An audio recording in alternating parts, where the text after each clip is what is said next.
Tingnan ninyo itong aking makopa. Ang gaganda ng kanyang mga bulaklak. Kapos na kapos, oh. Kahit saan ka pumunta, oh. Yan. Dati ito kung mabulaklak ay kaunti lamang. Ito lamang ang ginamit ko. Booster 76. Ito yung lagi kong ni-sprayhan every week.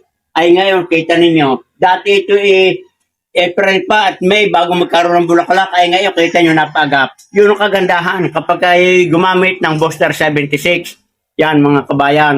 Napapagap ang pagbulaklak at pamumunga ng ating halaman. At ngayon ay ako namang i-sprayhan na ng Booster 76 para mas lalong mag-boom at lumaki agad at dumami yung kanyang mga bunga. Sa gusto magkameron ng Booster 76 ay available ang 500 ml at saka 150 ml.